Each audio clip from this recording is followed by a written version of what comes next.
What's up, guys? Welcome to this week's episode. I just want to jump on really quick and say thank you so much to all of you who have left a rating and review on Apple Podcasts. If you are listening to the show and you haven't gone on and leaving a star rating and written in a little comment, if you could do that, I would greatly appreciate it. If you are enjoying these episodes, getting any value out of them, or you just enjoy me babbling on, I would greatly appreciate you taking just a couple minutes to do that. You can do it right from your phone, and it would mean a lot to me. So let's get on to the show. Really helped a lot of that. It gave me some more confidence, and it allowed me to actually do better at my job because I didn't mind getting in front of people as much anymore and things like that. But yeah, I mean, it was interesting because then even once I started traveling again, my choices in food just got better. It was, targeting salads, and if I did have to go to fast food, I'd be looking for the items, on Weight Watchers that I knew what the point values were, so that I would hit my target. And I don't know if it's a psychological thing for most people or what, but when you first see the first 4 or 5 pounds trickle off, it's like a domino effect, and it really you really get motivated, and it's like, holy crap, this can really work. And then it just keeps going, and then it becomes how bad do you want it, and how much do you want to lose, and how far can I take this? And that's really what it turned into. That is Nathan Turner this week on the Do It For Yourself podcast.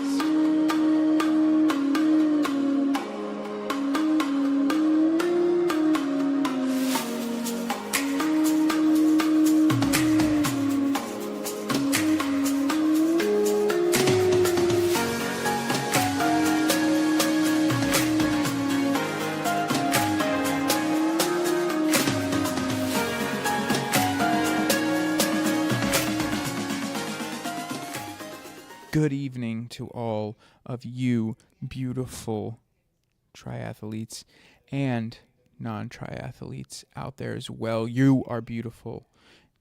I am back again with another episode here of the Do It For Yourself podcast, and I am very excited about sharing this story with you this week. My guest is Nathan Turner. He is maybe more commonly known as The Try Life on Instagram. And Nathan is someone who I have been following for quite some time on Instagram. And I had seen a lot of his posts about, race results and training and some of the just like absolutely crazy things that he's done, like all like back to back races from 70.3 to 70.3. I mean, it just seems like this dude, all he does is race during the season, and I just couldn't believe it. So I was really interested in his story and what he was up to, and then he posted a Transformation Tuesday picture, and I was like, oh, I definitely have to get him on. So I sent him a message. We went back and forth for a little while trying to get a date set together, and we finally got our date set. And man, I'll tell you, it was really, really awesome to get a chance to dive into Nathan's story and talk about how he was basically peer pressured into racing for the first time. And his first race that he actually did was like a mud run style race. And he had done absolutely no training before this race. He was working out. He had been doing, losing some weight, but he hadn't done any like real run training before entering into this mud run. So he gets peer pressured into the mud run, has an absolute blast, and wants to sign up for another one. And his friend, who he was peer pressured by, says, yeah, I'll do another one with you, but if I do another one with you, you need to come do this sprint triathlon with me.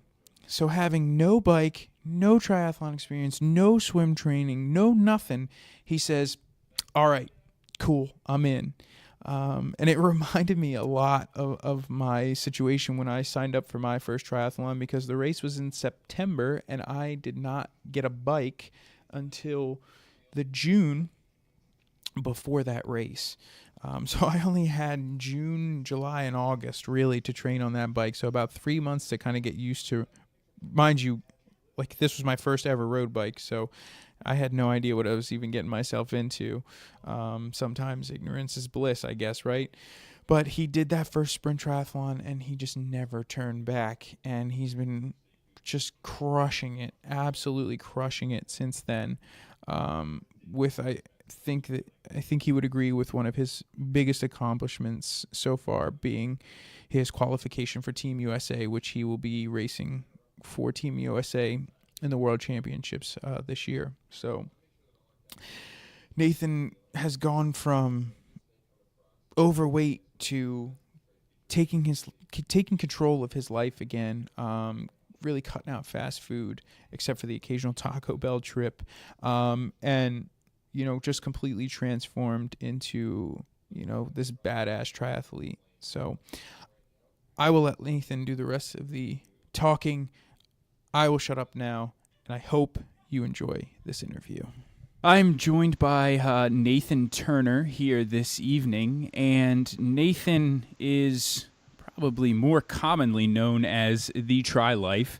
That's what you're on Instagram as, and you've got a very good presence in the triathlon world on Instagram there. You have a goal of doing every 70.3 race that is in the United States. A very similar story to mine, as you were a little bit overweight when you first got into this sport, or kind of first, started getting into fitness and working out and everything. And most recently, I think you would agree, one of your biggest accomplishments is you will be racing for Team USA at the World Championships this year. So a big congratulations on that. Thank you. Appreciate that. And, I just want to say thanks. We'll lead off with a thanks for, coming on tonight. And I know we've been trying to make this work with scheduling and everything else. So I appreciate you taking the time to jump on with me here and kind of go through your journey in both weight loss and triathlon. Yeah. Well, thank you for having me. Appreciate it. I've been looking forward to it. Sorry we didn't make this work a little quicker. Everybody's got, as a working class triathlete, everybody's got scheduling to deal with, and work and racing and training and all that. So, it's just one of those things. And I'm got to pay the bills, right? Yeah. Well, with with a goal like doing every 70.3 race in the United States, you are going to have to pay a little bit more than just the bills, my friend, because, it's at least $75 to fly with your bike on Southwest one way. So, that doesn't... I actually just realized that I've been flying United, and it's way more. So I've switched over now to Southwest, save some money. Yeah, absolutely. Pretty excited about that. Now, you started your weight loss journey in 2013, and that was with a New Year's resolution. And we're going to dive into that specifically, the fact that it was a New Year's resolution, because I really want to touch on that. But before we get into that, what I would like to know is, how did you get to the point where you were weighing in at about 260 pounds? So really it was just, I don't know if it was a lack of caring, or I just stopped caring, or what I really did, to be honest with you. My diet was really bad. I ate pretty much anything and everything I could get my hands on, a lot of fast food. I didn't work out at all. I didn't have a gym membership, didn't have any interest in doing that.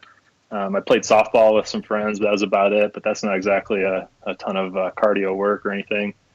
But it was really just not paying attention to what I'm doing, and I got to a point where, I love my mom and my dad and everything. And, but my dad's he's a big guy, and, I kind of saw the writing on the wall and realized I got to do something a little bit different. And, it's one of those things where you kind of look in the mirror one day and you're like, crap, how'd this happen? And all of a sudden you kind of got to step back and say, what am I going to do now? And it's just time to make an adjustment. That's really kind of, it's hard to explain, it just happened over time. It's not like it happened overnight. It was just, and I'm sure that's the story of most people who are overweight, is just, you're not paying attention. The next thing you know, you're way overweight than what you should be for your size. And that's kind of what happened to me. And so it was a lot of fast food, like a lot of McDonald's and stuff like that. And were you spending a lot of time like on the road for work or school or anything that made that choice kind of easier? Like, man, I'm on the road. I gotta grab this McDonald's. I gotta grab this. I gotta grab that. Because I'm constantly on the go. Yeah, I had a traveling job at the time. I would say it was just as much at home as it was on the road. I used to travel week in and week out, which made it convenient to just, Taco Bell's always been my vice. I always laugh, and I mean, I still eat Taco Bell, I'm not going to lie. But I ate a lot of it back then. I mean, we even had it catered into our wedding for our midnight snack, just to give you an idea of how much of a Taco Bell fan I am. But it's when I was traveling, it definitely made it easier to get your hands on that kind of stuff because it was convenient, it was local, it was whatever you could find, and at the time I was, like I said, I was working for United Technologies, and I was just traveling around week in, week out, teaching operations strategy stuff in manufacturing, and you had nothing to do at night other than eat and sit in the hotel room, right? And at least at that time, and yeah, things just got worse and worse. And then I'd come home on the weekends, and I'd want to spend time with my wife, and we'd talk about. Sorry about that. You're good. You're good. We'd talk about going out to dinner or whatever, and spending time together and whatnot. But it was really just one of those things that it just kind of caught up with me, and one thing led to another. Here I am, or there I was, just kind of way too overweight for what I need to be doing.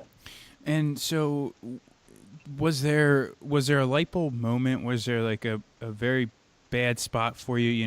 Like, did you lean over to tie your shoes and you were out of breath, or you were going up the steps? Or was it one of those moments where you woke up in the morning, and as you walked across the mirror to go brush your teeth, you're just very unhappy with what you saw? I think it was more, it was just kind of one of those days that I kind of got to looking in the mirror, and, I had a good friend of mine. He was getting married, and he wanted me to come to the wedding. And to be honest with you, I didn't really want to go to the wedding looking like I did. So I kind of said, I kind of told myself, look, it's now or never. And I'm just tired of being the fat guy, and I got to lose some weight. I got to drop this weight. I got to do it for me. And that's what I decided to do. Yeah. So let's talk about that. So you decided to start with a New Year's resolution, and when it came to making this New Year's resolution, did you write it down anywhere? Did you post it on the mirror? Did you just have it in your head? And was it a very specific goal, like I want to lose X amount of pounds by this date, or was it a little bit more loose? It was a little more loose. I didn't know exactly how much weight I wanted to lose. I think I kind of remember 40 always sticks in my head. Like 40 pounds was, and I don't even know why that number sticks in my head, because I was 260, and to me that was 220. And, I always just kind of assumed, I'm a big guy. I'm 6'3", so it's not like, 220 is going to look terrible on you. And so I remember kind of thinking something like that. And I had until, like I said, I want to say it was like June or something like that, was my buddy's wedding. And I remember thinking, well, if I could just try to lose the weight, we'll see what happens, and we'll go from there. And it was crazy because when I started thinking about how to do it, exercise never really came into mind. It was all just what I need to do in my diet.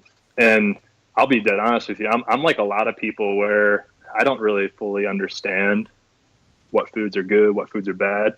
I still don't have the greatest grasp on all that kind of stuff, the nutrition side of the world. I'm getting better. I know what's good and what's not. I had a nutritionist once I got into triathlon a few years later. So since then, I've kind of learned a little bit better on what's the good stuff, what's the bad stuff. How to keep things out, how to cut weight when I need to cut weight, and all that kind of stuff. But at the time, I didn't know what I was doing. So what I ended up actually doing was I signed up for Weight Watchers, and I'll be honest, that stuff works. Everything has a point system, and it was really just all about portion control with Weight Watchers, which took me from eating 3 meals a day of fast food or something like that to now I'm eating forced to eat salads and forced to eat fruits and things like that if I wanted to actually eat, because the point values were lower and I only had a certain amount of points, and I'd be hungry, and that was the only way I could get the food in me. So it kind of was really just watching the points and starting to work through that. And doing that, I started to learn a little bit about what to eat, what not to eat, and how to shave points. And it was crazy. I remember I dropped 30 pounds within the first 3 months, and I hadn't even gone to a gym. I didn't pick up a weight. I didn't walk. I didn't run. I didn't bike. I didn't do any of that. It was strictly just doing my diet, and then the weight just started falling off. Yeah. So, and I don't know if I've mentioned it on this show before, but I have mentioned it to some people who are kind of, looking into different avenues such as Weight Watchers or any of these other kind of diet, I guess, plans to jump on. And I think that Weight Watchers is the best because it teaches you about having that balance. It teaches you that you can still have a cookie.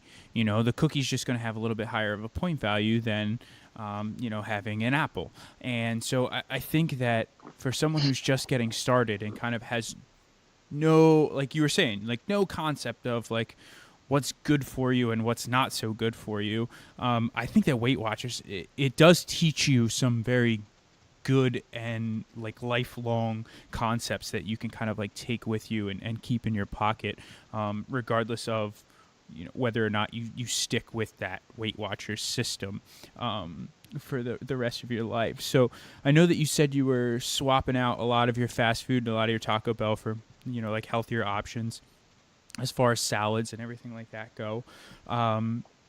Was there anything else that you really just tried to cut out of your diet aside from fast food?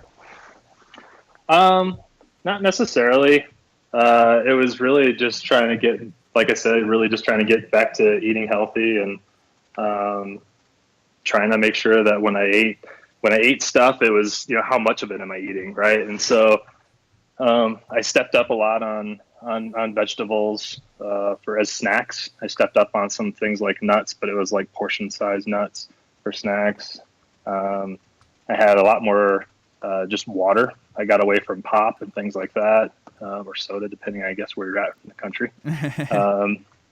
And so it was just a lot of it's really a lot of common sense, right? I mean, it's just you can't shove shit in your mouth and expect to stay thin or fit or whatever your goals are, and a big part of my feeling before was just I just felt bad. I was there was some times where part of my job at the time was getting up in front of people and teaching classes and things like that, and I remember getting up in front of people and sweating.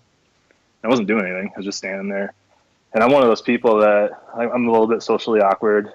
You wouldn't necessarily know it probably if you met me, but I'm always just kind of naturally uncomfortable with meeting people for the first time. And I'm not a good small talker. And so, once I start sweating when I was in front of those classes, it would just get worse because it was a nervous thing at that point. And then the more it got worse, then it just started trickling. And next thing you know, I'm super uncomfortable. I'm a big guy. I'm sweating. I'm just looking, it's just uncomfortable. Right. And getting down into shape and getting more in line with where I needed to be really helped a lot of that. It gave me some more confidence, and it allowed me to actually do better at my job because I didn't mind getting in front of people as much anymore and things like that. But yeah, I mean, it was interesting because then even once I started traveling again, my choices in food just got better. It was, targeting salads, and, if I did have to go to fast food, I'd be looking for the items, on Weight Watchers that I knew what the point values were so that I would hit my target. And I don't know if it's a psychological thing for most people or what, but when you first see the first 4 or 5 pounds trickle off, it's like a domino effect, and it really you really get motivated, and it's like, holy crap, this can really work. And then it just keeps going, and then it becomes a, how bad do you want it, and how much do you want to lose, and how far can I take this? And that's really what it turned into. Yeah, absolutely, absolutely. And I think probably around the time that you started, because you and I actually started close to the same year. I think fast food options have gotten even better now. I mean, a lot of these fast food places have, you could get fruit or salad as a side. You can get a grilled chicken option instead of having the breaded and fried chicken. So I think the options are definitely getting a lot better. Yeah. Well, it's funny too, because you can, again, I'm a sucker for Taco Bell, but I even learned to go to Taco Bell and get the fresco tacos, and I knew they were 3 points per taco. And I mean, I knew how to get around some of that to really still get kind of what I liked, but then still be on kind of a plan that wasn't, I'm not getting 10 tacos or anything crazy. I was getting like two, and they were like, had no cheese, no sour cream. It was basically just the meat in a shell. And it would subside my cravings enough to start the transformation. And I mean, like, but isn't that what it's all about, though? At the end of the day, like, isn't it about being able to, whether you're using a Weight Watchers point system or not, like, isn't it about being able to, have some Taco Bell, and not feel guilty about it? Like in that instance, you'd get Taco Bell, it would, scratch that itch for you to have it, but at the same time, you wouldn't feel guilty about it. And I mean, that's what I try and tell people all the time. It's like, okay, you ate ice cream last night. Like, don't feel guilty about it. It's really not a big deal. Just don't eat ice cream for the next 5 nights, and you're going to be just fine. Like, it's not going to kill you. You're not going to put 50 pounds back on from having ice cream one night, And so I think it's just all about finding that balance. Yeah, for sure. Absolutely agree. And so you lost your first 30 pounds, right? And Mm-hmm. you had a friend who came to you and said, hey, I'm doing this mud run and I want you to do it with me. And you had only been doing Weight Watchers. So what was your fitness level when this friend came to you? And I mean, quite frankly, like, what were you thinking? Like, because if you hadn't been working out, like, what were you thinking? Well, first of all, I didn't know what I was really doing or what I was getting into. She says mud run, and we were building a team actually at work. And so there's 4 of us going from work, and so I had a couple of my buddies, or one of my buddies that I play softball with, and then the other 2 were friends from work. And she was one of the friends from work that basically just said, hey, look, I'm building this team. I want to go. Worst case scenario, we just walk the whole thing. It's just going to be fun. We're running through the mud. So the whole time, all I'm thinking about is just, oh yeah, it's going to be a blast. We'll run through the mud a little bit. We'll grab a beer afterwards, and that'll be that. But yeah, I'm way too competitive to have anything just be that'll be that. And I probably should have known that about myself. So once she talked about it, my fitness level was garbage. Like I said, I had lost at that point. I lost about 30 pounds. So I was about 230 or so, maybe high 220s. So I was feeling better about myself, but I hadn't run. I hadn't had a gym, and we were about a month-ish out from actually doing the race when she first brought it up. And so it was kind of like, okay, well, worst case scenario, we'll just walk it, whatever. It was only a 5K mud run. It wasn't like one of the tough runners where it's like 10 miles or anything. So it was short enough. So I started running. I got myself to where I could at least, at the time, I couldn't even run a half a mile without stopping and walking. Like, legitimately, like huffing and puffing pretty hard after a half mile. And that was, jogging. And so getting myself up to where I could actually run that 5K with them was rough. By the time the 5K mud run came around, though, I had enough endurance that I could kind of weasel my way through about, maybe 2 miles of running. And it was the day, luckily for me, was super, super cold. It was like 38 degrees or something like that. It was freezing out there. And so there was almost nobody running. It took us an hour to do a 5K. So it was completely ridiculous. But we had blast. Like, you know, we were freezing our butts off, but you know, we're crawling through the mud, we're jumping over the stuff, we're going in the water, we're just laughing and having a great time. And it kind of just it grew on. I don't know. I had an amazing time just running through the mud and kind of getting out there and trying it. And so from there, you you wanted to do another 5K mud run, correct? Correct. And so you were then the person turning to said friend and saying, hey, let's get together and do another one of these. And of course, that friend has to one up you and say, okay, that's fine, I'll do that one with you, but then you have to come do this sprint triathlon with me. That's it. That's exactly what happened. And so when you just said, okay, I agree, I'll go do the sprint triathlon with you. No, it was a lot of me whining um, and trying to get my way. I signed up for the mud run anyway, and then it was a lot of trying to peer pressure her to go do it with me. And um, I think I eventually convinced her to do it, and then before I actually signed up, I'm trying to remember exactly how it went down, but I'm pretty sure I convinced her to actually sign up before. And then, I felt so bad because I basically twisted her arm to go do it that eventually I caved in and agreed to go do the triathlon. But I remember just looking at her like, there is no way. Like, I didn't own a road bike. I had never really, I mean, I could swim, I learned since I was a kid, but I've never swam like laps. I never swam like breathing while you're swimming. It was always just, like a kid, you jump in the water and you just swim to the bottom and touch the bottom and come back up. And that's that was what my swimming abilities were at the time. And then on top of that, I knew that I could maybe run a 5K if I was lucky, doing nothing else. So there's a lot of me whining and trying to weasel out of it. And then eventually I caved and said, fine, all right, I'll do it. And I mean, I think one thing that you probably had in your favor is that you were at least comfortable in the water. I think a lot of the people who have anxiety about doing triathlons, I would say 99% of it is around the swim and just the fact that you can't see the bottom for a good majority of triathlon races. I mean, of course you have Ironman Cozumel and all these, these like destination races where you're swimming in bright blue, beautiful water, and it's basically just like swimming in a pool. But I think that's where a lot of the anxiety comes from. So I'd have to say that in that aspect, you were probably pretty lucky to be comfortable in the water. Yeah. Yeah. And I'd never open water swam. And when I went to the oceans as a kid growing up, it was always, you walk into waist deep. Like I have a little bit of a fear of the dark waters. And even now, like to this day, I never train in open water. I don't like it. I will only go in open waters on race day. I remember I did one race, a little off topic here, but just to give you an idea of how I feel about water. We did the Santa Cruz, and I think it's an out and around the pier. And I remember coming back around the pier, and seaweed touched me. I had never panicked so much in my entire life. Like, it was one of those instant jolts to the heart, and like I just started panicking, freaking out, and just swimming as hard as I possibly could. I always have a fear of just things touching me in the water. I don't like it. I don't want to know what's in the water.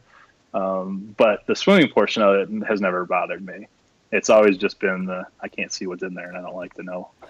So along the lines of that story, mine's even worse. We have it's,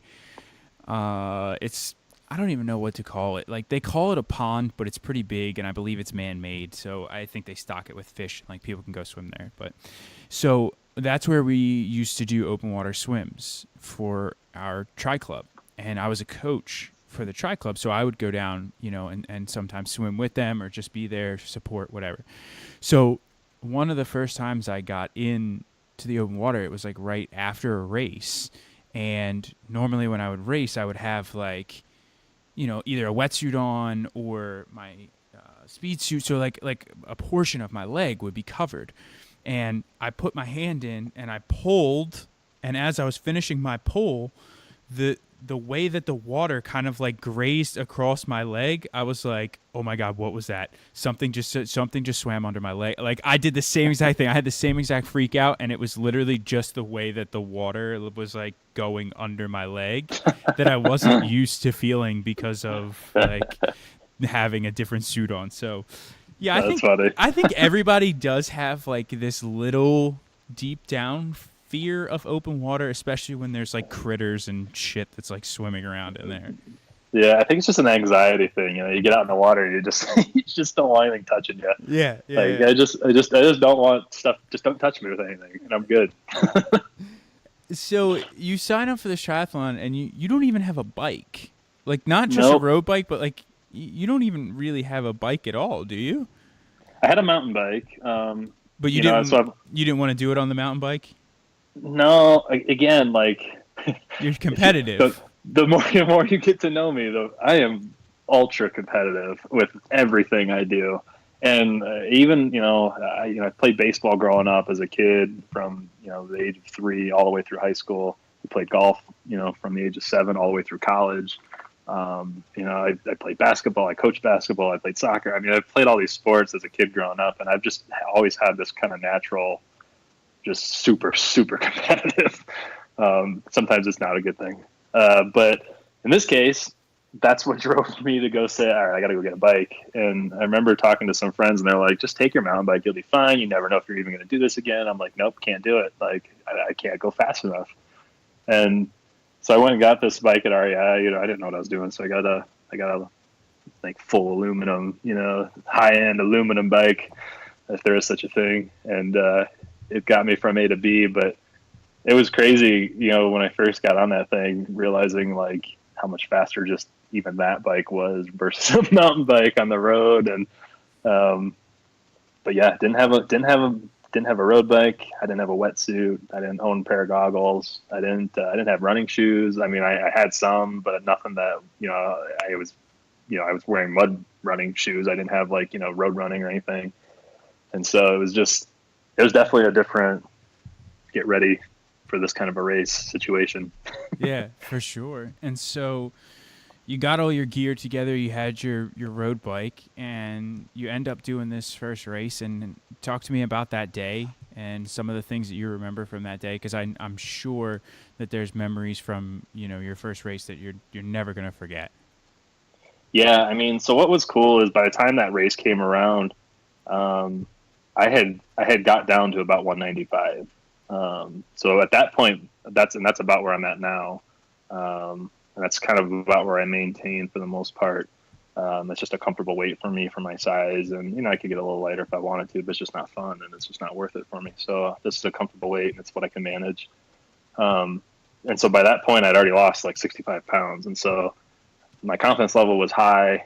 As I went into the race, my mom actually flew out. It was a whole big deal. I'm doing this triathlon. You got to come watch. My wife came.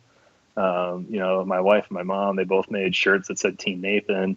My mom still wears that to every race that she comes to, even today, 5 years later, which is fun because I can always pick her out of a crowd because it's all scribbled on, handwritten, Yeah, which is great. But yeah, she came, and I just remember being super nervous, didn't know what I was doing, show up to go sign in, get my stuff, and I'm like, where do I go? What do I do? Do I put my wetsuit on yet? Do I not put my wetsuit on? I'm kind of looking around, just trying to like figure out. I know, of course, it's like a small local tri. There's probably 10 people in my age group, right? I mean, it's like a 200 people total kind of a race. And so I didn't really know what I was doing, but just kind of watching it, and I was there with my friend, and she was getting all geared up, and it was more about just go finish. And I just remember like kind of the full adrenaline of, all right, I know what I need to do. I know how to swim. I've been swimming now for, a few months. At that point it was, 2 to 3 months. And, I've been biking for 2 to 3 months and running for 2 to 3 months. I didn't have a coach. I never did a brick workout, so I never put them all together. So it was really just, and at that time I do remember, I had some friends that I was working with that had done Ironmans, and like they were full-fledged triathletes at the time. And I remember them asking me, so have you run more than a 5K yet? And I was like, no, why would I? Like, in my head, I'm thinking, I've only got to run a 5K. Why would I practice and train to run more than that? And obviously now I'm learning that you have to do more than what you're anticipating because it makes it easier, right? And so it was just a lot of learning at the time, but it was also just so exciting and so it was a different vibe than the mud run. The mud run was more, you could tell, it was more of like almost a party scene, so to speak. Like everybody was just kind of amped up and just ready to have fun. This was more like people ready to compete, but it was like the coolest community ever because everybody was like, they wanted to kick your butt, but at the same time they wanted to make sure that you succeeded as well. And that's kind of, I think, one of the things that I love the most about triathlon and why I've stuck with it so long is just the community aspect of it. It was just crazy. Like there's just nothing else like it in any sport that I've played. Every sport I've ever played, whether it's team or single, it's never had this kind of an environment with other athletes or people, and it's a crazy just feeling to go out and do one of these races. And that was really what I remember the most, was coming in the home chute on my run and like an all-out sprint, trying to I remember I had a goal time of under 27 minutes or something like that for my 5K, 9-minute miles, right? Yeah. In a sprint. And I remember coming in, I'm like, oh God, I'm so close. And I think I got like 26 and some change or something. I was sprinting, I had a cramp, I was hurting, I didn't know how to do nutrition, I didn't know what I was doing. But I remember just constant cheering, and I'm like, these people don't even know who I am. And yet they're cheering, they're clapping, they're yelling, and came into the finish line, and, I finished like middle of the pack. And I was kind of like, it was just a really neat experience to do. And I don't think anyone will ever really forget their first race. I mean, I could still feel the cramp. I know exactly where I got that cramp on the run course. I remember riding my bike around the loop. Everything, you really kind of remember a lot of those details that kind of stand out when you realize this is a sport that I'm now hooked to. Yeah. And when it hooks you, it hooks you like hook, line, and sinker, and that's it. You're done. And I mean, for sure. It's funny because I think 99% of the people that I talk to say, yeah, after my first race, like I was hooked. I don't think I've ever had somebody say, no, like I did a triathlon and I absolutely hated it. I mean, I'm sure that person is out there, but I have yet to meet them. So my friend, the one that sucked me into going to this, she never did another one again. No way. So she had a really bad experience. She actually broke her arm on that race. Ooh, okay. on the bike course. Although amazingly enough, she finished the race. She actually ran in a sling with a broken arm. They didn't know it was broken at the time, but yeah, she never did another one again. That was it for her. Yeah, I can absolutely see why. So I want you to take me through your progression a little bit from, this race that we just talked about up to when you did, your first Olympic, and then kind of on to, 70.3. Did you do an Olympic before 70.3? Did you go straight to like, hey, I'm going to do an Ironman next? Like, talk to me a little bit about that progression and how that all kind of came about. So I never, when I say like I'm in my 5th year, I don't really count that first year as a season because I didn't know what I was doing. And I signed up on a whim, and it was one race. And but technically this would be my 6th year if you counted that. But my real first season, I guess you could say, of triathlon, I actually, when I got the itch, I said, okay, going into next year, because at that time, that race that I did was Oktoberfest. So it was like, it was literally the last triathlon that's offered in Colorado of the year. So I didn't have any more options to do anything else. So it was kind of like, oh man, that was awesome. All right, now I've got the whole winter to figure out what I'm going to do. And so that's actually when I started looking for, again, I'm super competitive. So I immediately started trying to find a coaching staff. Not knowing really what I was doing, found a coaching staff. I happened to pick a pretty solid one that I'm still with to this day, same coach and everything, and I've gotten better every year.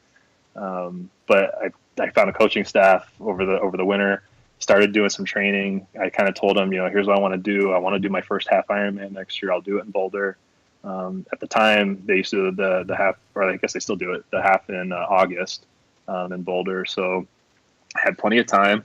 I had almost a full year at that point to really get trained up. And before that, I was like, I'm going to try to do 2 or 3 sprints. So I looked them up. I found a couple that were local, just sprint tries. And then I did one Olympic. So I ended up doing the Boulder Peak Olympic, which was what I didn't realize was one of the bigger Olympic races, like where the pros, like the Olympians come out and do that race. And I didn't, it's like a couple thousand. And at the time, it was owned by Ironman.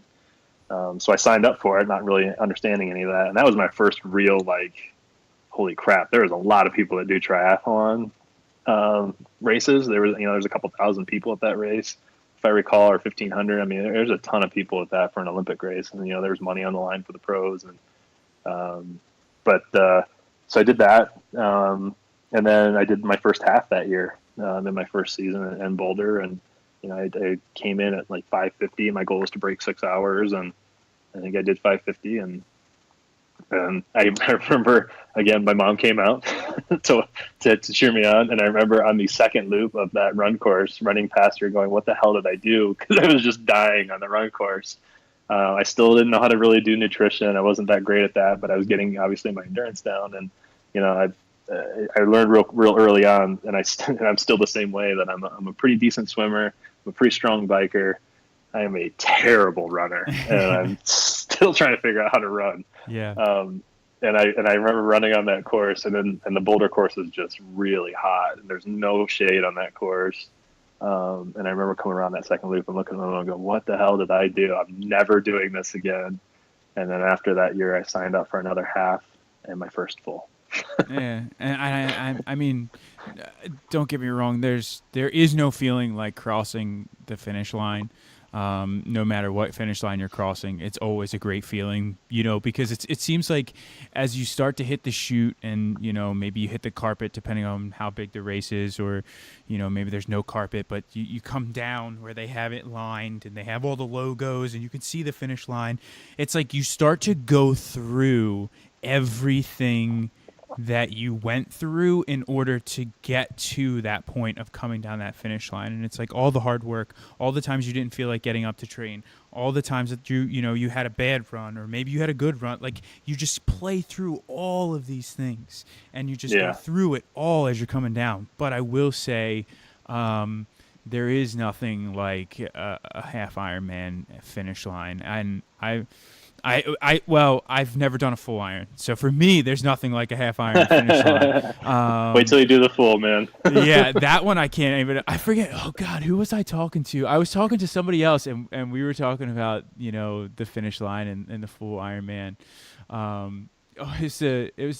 It's just a guy who owns this company called Orange Mud. They make hydration packs. I interviewed him for the podcast, and so. I was talking to him about Ironman finish lines, and I was like, people are gonna be looking at me like, what in God's name is wrong with that guy? Like, because I'm gonna be like that guy that's like, oh my God, I made it, like a total mess. And he was like, oh my God, that was totally me. Like, I was just like this basket case coming down the finish line of my first Ironman, and like, I don't know what happened.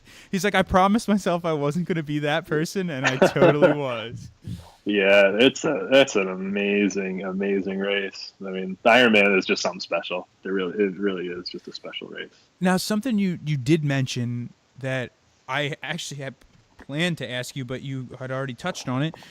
You, in your air quotes second season, first season, you hired a coach, like right then and there. You made that decision. What led you to that decision? I wanted to get better. I just wanted, I didn't know what I was doing. I knew I really liked it. I wanted to see what it would be. The coaching staff that I hired on was D3 Multisport. I did a lot of research online trying to find somebody that I could. What I really was looking for is I just wanted a program. I didn't necessarily need the one-on-one. I didn't want that yet, but I wanted a program just so I knew how to train. And so I did a lot of research online. I found Mike Ritchie, which he was the Colorado University's head coach for the triathlon. He won like 10 national championships. He was a level 3. He's like one of 4 level 3 certified coaches in the country. He was Team USA's coach for a few years, and like 2 years ago, he was USAT Coach of the Year. I mean, so he had a resume, and so I'm an engineer, just so we're clear. So stats mean something to me. So Yeah. I'm reading resumes, I'm reading stats, I'm trying to understand, like, I want the data to tell me if this is the right decision. And I found him, called him, talked to him, and like I got to talk to him directly. It wasn't like I was talking to like an assistant coach or anything like that. And he had many of them, and he spent like an hour and a half just talking to me about, what he could do for me and just how the training would work and, all the different levels. And he even suggested like, hey, just start out small and let's just see if, if you even like it. And so I actually started out with pre-made programs basically. So they paired me up with a coach, Jim Hallberg, who's still my coach. And what he would do is he would basically take the coach or the training plan, and he would tailor it just a tiny bit for me. But for the most part, it was all kind of pre-made. And then I had somebody like him that I would just talk to once a month and just to say, I understand or I don't understand this or that. And that's really all I did for like the first 2 years. And then after that, the engineer in me started to break loose, and I get the Garmin's and I get all that crap that's starting to give me this data, and I want to know what it all means and how to improve upon it. And so ultimately, I ended up hiring Jim as my full-time coach.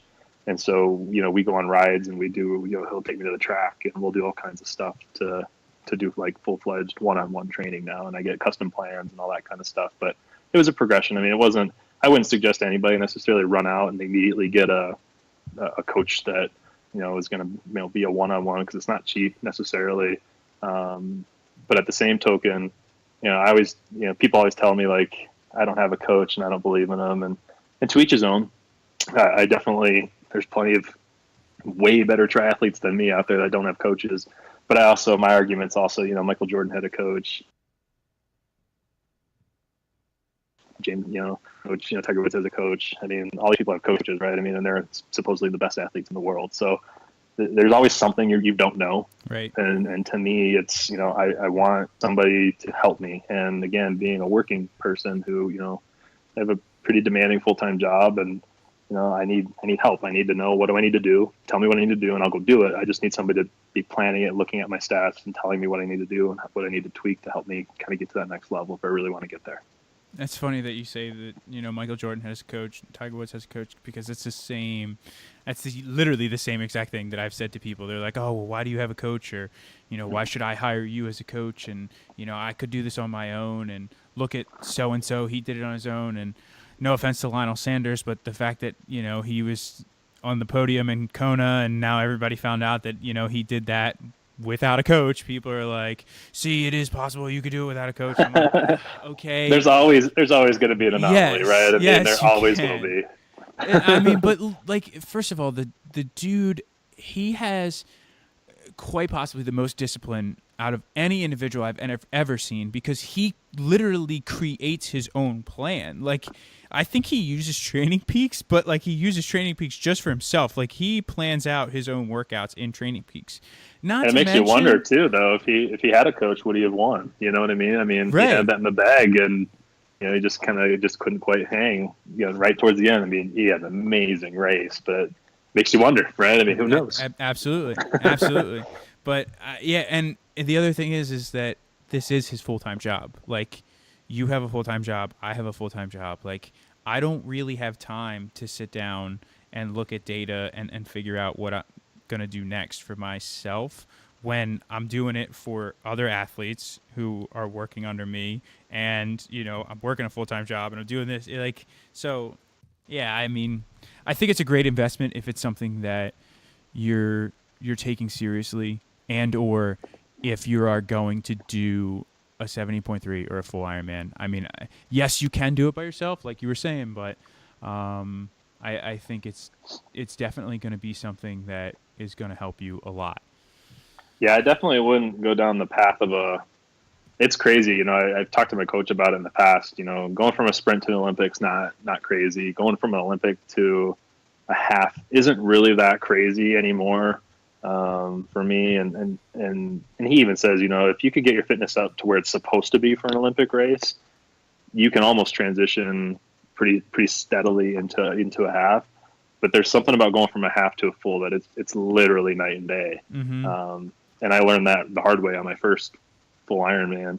But I would definitely not recommend going down that path without at least consulting with some coaches or consulting with some people that have done it and getting some tips, and primarily on the nutrition side, because it's you can run through a sprint, you can run through Olympic without almost taking in anything, if you plan it out right. And then when you get to, like I do, my 70.3 is all on liquid. I don't take anything. I don't take any gels. I don't do any of that kind of stuff. It's all liquid calories and things like that. 70.3. But then when you get to a full, I can't do that. Like I'll die. Right. It's just a whole nother, it's just different. It doesn't necessarily mean it's harder, because each one of them, sprints are brutal just as much as a full is. They're just a different kind of hard. Yeah. Yeah, and the people who listen to this podcast regularly already have heard me say, like, a sprint hurts as much as a 70.3 does, just in a whole different way.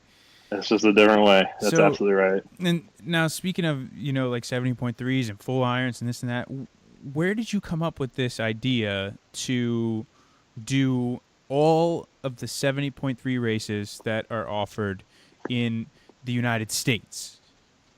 So I'm doing North America, which includes Mexico and Canada, in case anybody's listening.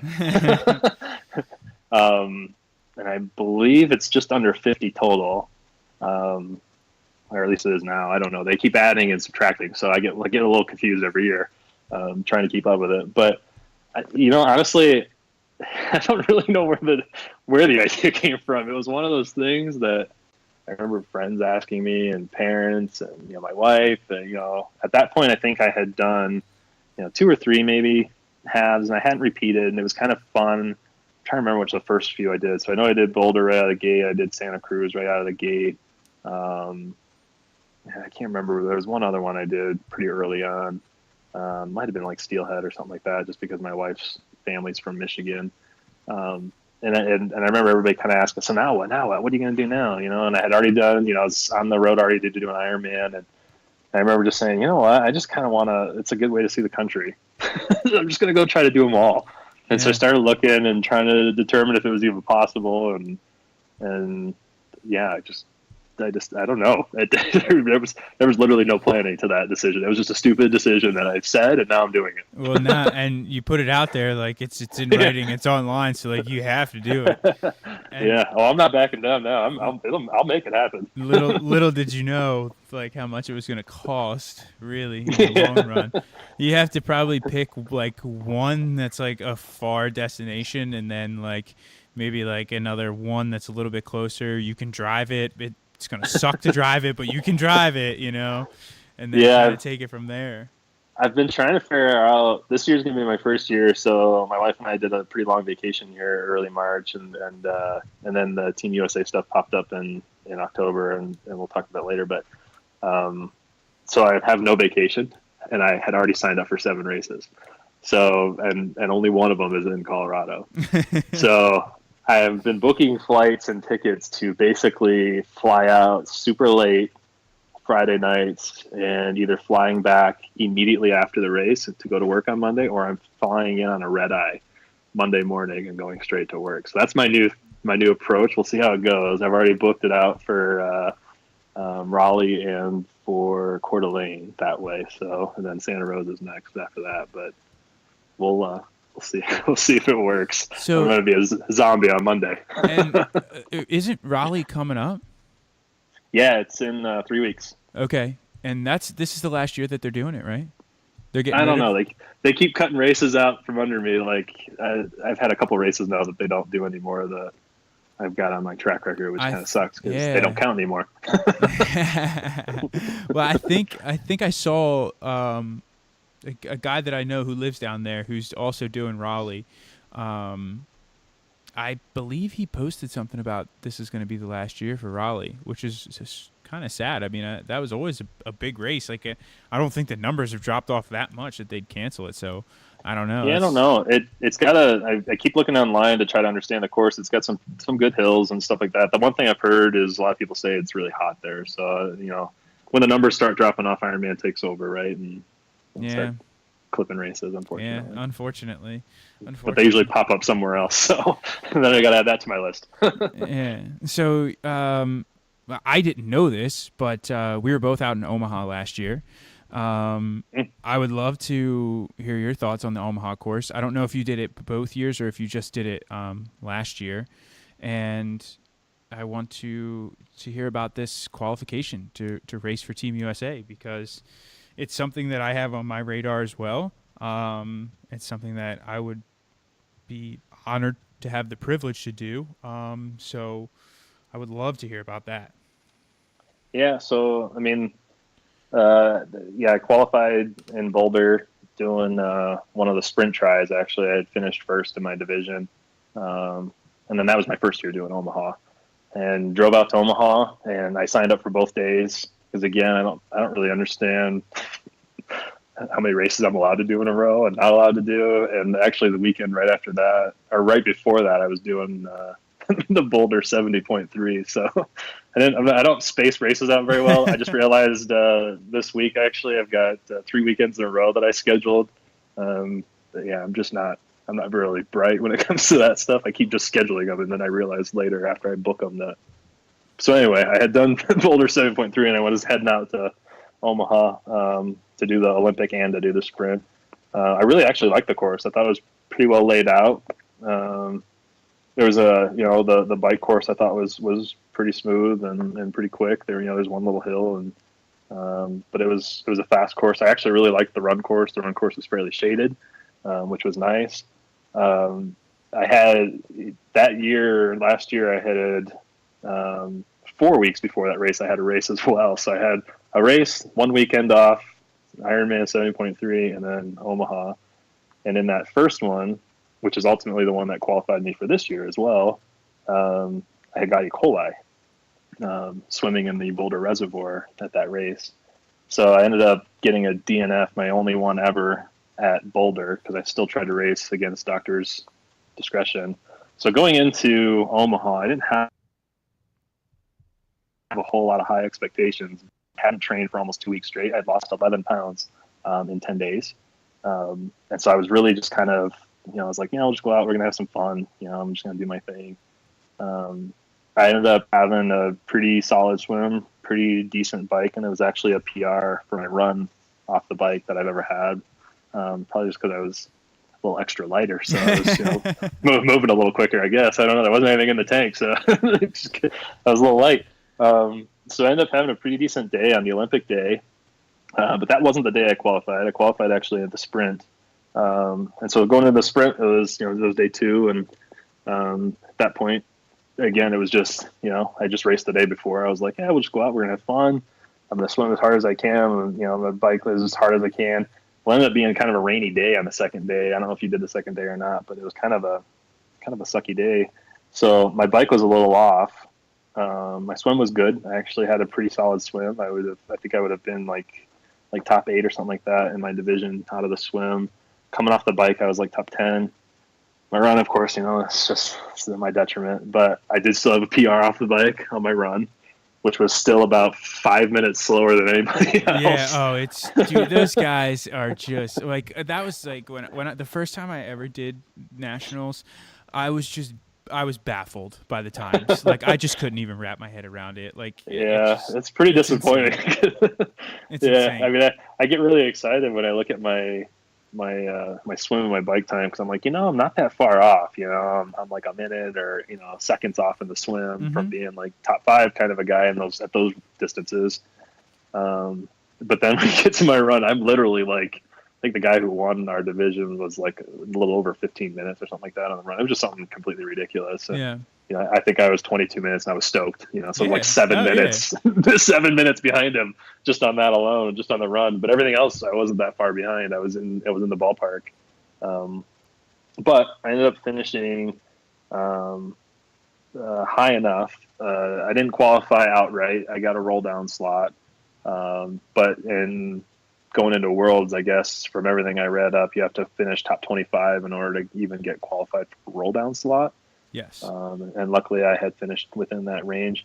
It was never even on my radar. I saw my times. I was excited. I was like happy with what I did. And I was like, cool, that's great. I'm going home.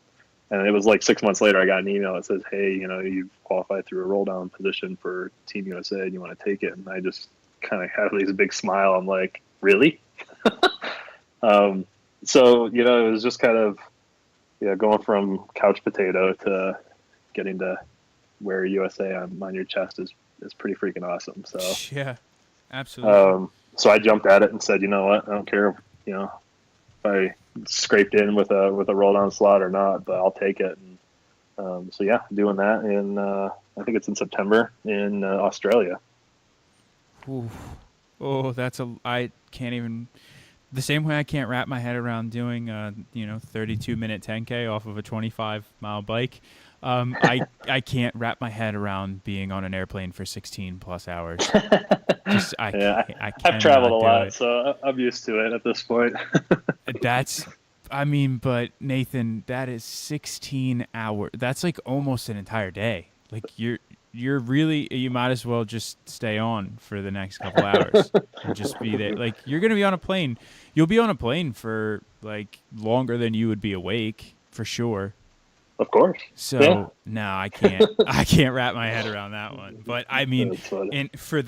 in that instance, I don't. I'd be on a plane for 24 hours. To wear Team USA. Like that's awesome. So, congratulations again. I mean, and Yeah, I thanks, man. wouldn't say that you skated in by the skin of your teeth. Like you still were in top 25 for your age group at nationals. Like that's nothing to scoff at for sure. So that's awesome, Yeah, man. thanks. I appreciate it.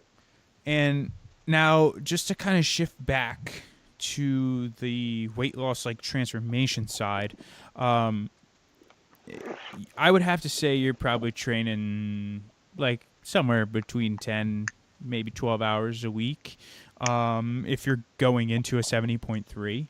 And like with all that training, I'm sure that helps you keep the weight off. But is there anything else that you've kind of used from your Weight Watchers days and your points days and all of that to aid in keeping this weight off? Yeah, I actually still have my membership. I still pay a monthly membership to Weight Watchers.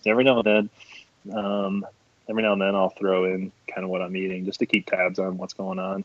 I still track my weight every day. So every day I kind of weigh in and make sure that I'm doing what I'm supposed to be doing. I try to make sure I know exactly how much water I'm taking in each day. If I have any sort of, junk meal, so to speak, a burger or something, I try to offset that in that day. So it's not like it's, a couple bad meals in the day. It's, and I don't do it as often, right? I just try to make sure I'm eating cleaner.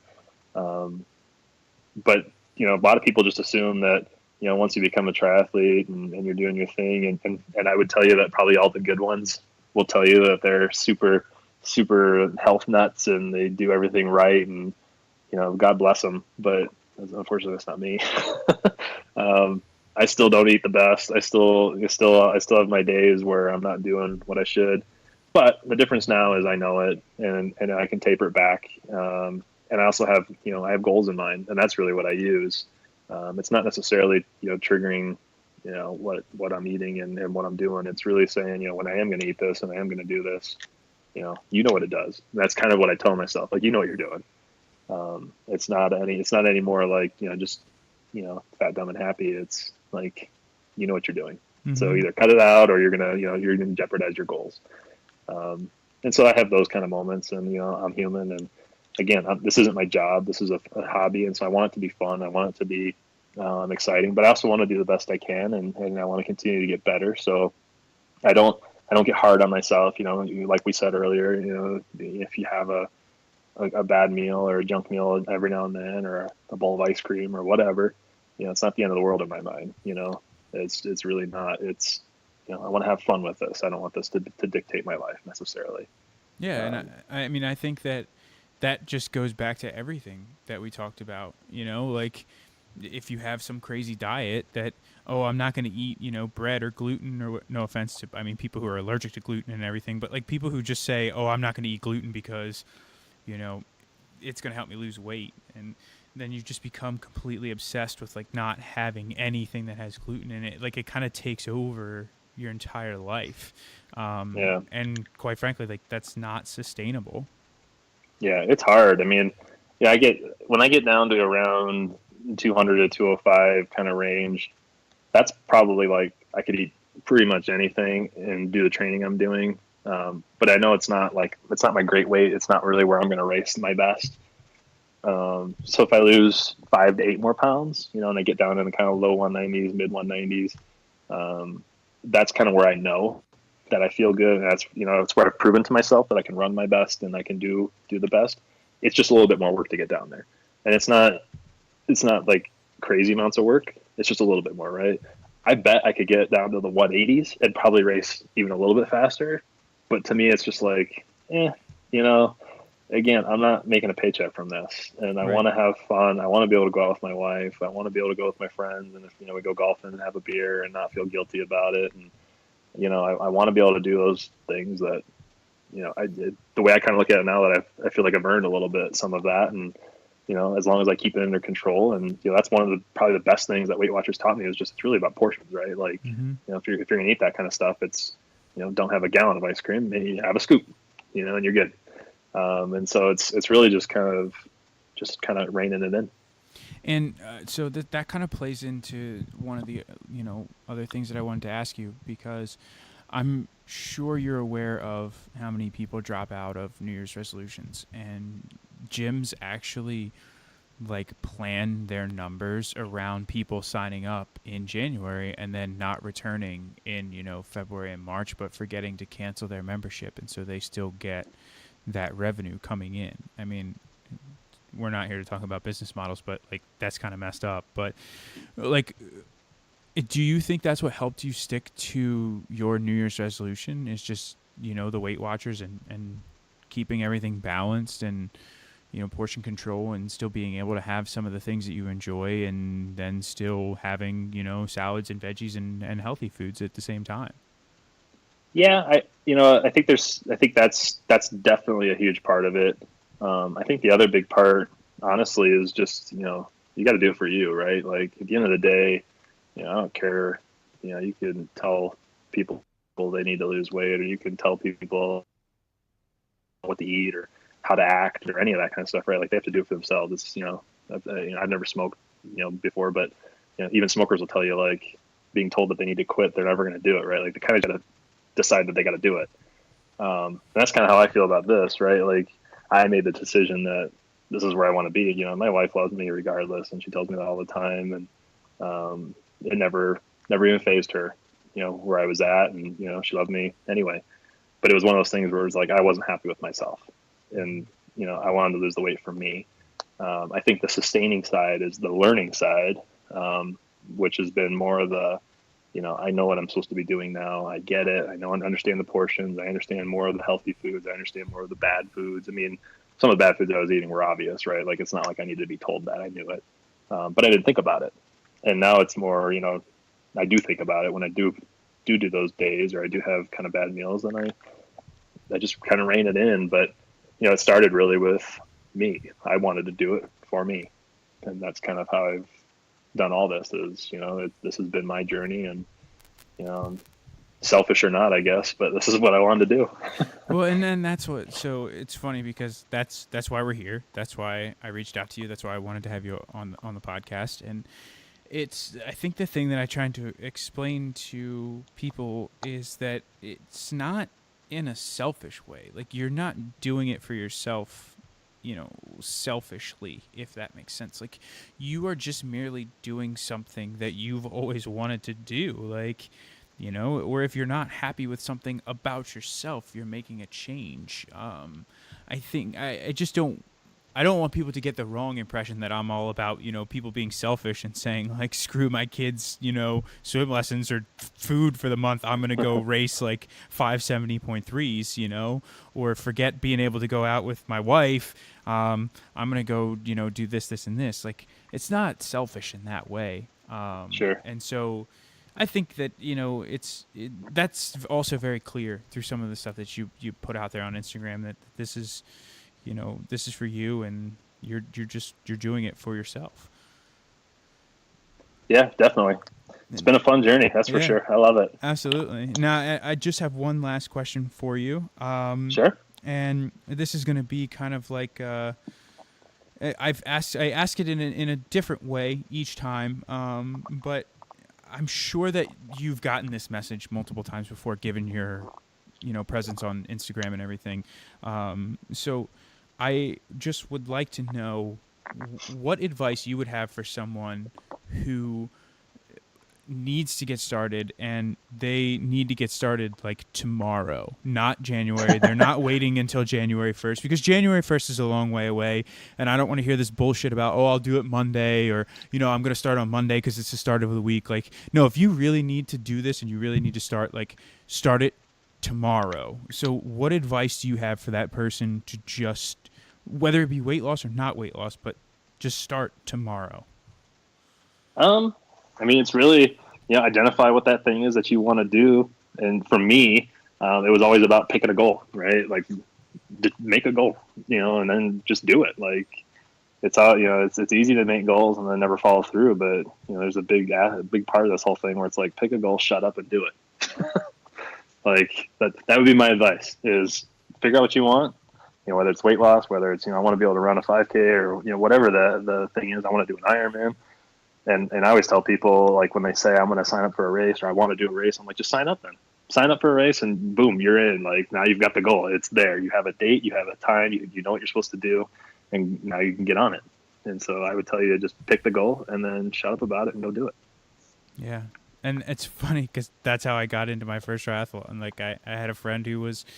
he's been into this for a little bit longer than I have, and I'm like, yeah, I've been thinking about doing this. I would really love to do it. And at the time, I was like in the same boat as you. Didn't have a road bike, was probably still like clocking in pretty damn close to 300 pounds. And he's like, well, just sign up for one. I'm like, dude, are you nuts? Like, I can't sign up for one. Like, not now. Like, no, I'm not ready yet. He's like, who cares? Like, sign up for one that's next year. Like, it doesn't matter. Just sign up for it. So that's funny. Yeah, no, it's a good. It seems like a crazy piece of advice, but it's a very, very good piece of advice as well. And last but not least, where can people find you online if they want to get connected and want to see some of these Instagram posts that we've been talking all about and follow you through Worlds and everything else? So you can get me through the Try Life, which is, it's the_try_life on Instagram. I also have the trylife.net, where I'll do usually all of my post-race blogs, I guess you can call them, just kind of detailing out how each race was in case anyone ever, what I try to do is tell people like a little bit about the race, a little bit about the difficulty of the race. Again, if I'm going to do all the races in the country, and you're looking to sign up for one and you want advice, I've done 14 of them now. So, I may or may not have done the one you're going to do, but I at least try to get up some of the details on the website so that people can go there and if they have questions about stuff. But the big thing is just on Instagram, if you ever have questions or anything like that, I try to respond to just about everybody. So hit me up, we can talk. And it's the Try Life, but life is Lyfe. Yeah, it's because I can't spell. So, and last question, promise for real this time, this is a selfish question. Are you going out to nationals again this year? I am hoping to. So my family is from Cleveland. I am from Cleveland originally, and they are in Cleveland this year. So I am really hoping to. That would put me at 3 races, or I guess technically 4 if I do the Olympic and the sprint, 4 races in 3 weekends. So I am a little bit debating it. I got to kind of see what the coach has to say about all that when he realizes it. I don't think he quite realizes it yet, so I haven't gotten yelled at yet. But I'm almost guaranteed to get yelled at for that one. You could just pick one, I don't could. have to do both. You really don't have to. It's kind of one of those things. If you're going to go out there, you're going to do them. So that's kind of how I feel. Now, would you have to fly, or could you drive? Oh, I definitely fly from Colorado. That's about a 20-hour drive. Okay, yeah. See, that's how it was for me to get to Omaha. So I had to fly to Omaha, but I get to drive to Cleveland this year. So I'm pretty stoked about saving some money there. For sure. So yeah. All right, well, awesome, man, and hopefully we can catch up out there and go over and do this again, and talk about some of the things since this that you've accomplished, and what you got going on, and how training's going for Worlds and everything else. I saw that you got your kit, which is super rad. Yeah, that was a humbling moment. I'm not gonna lie. Oh, for sure. Yeah, I can't even imagine. How many times have you put it on so far? I wear it to bed. Yeah, I would. Absolutely. Absolutely. For sure. All right, man. Well, thank you so much for coming on. I really appreciate it. Yeah, I appreciate you having me, man. Cool. Anytime. Ladies and gents, that was Nathan Turner.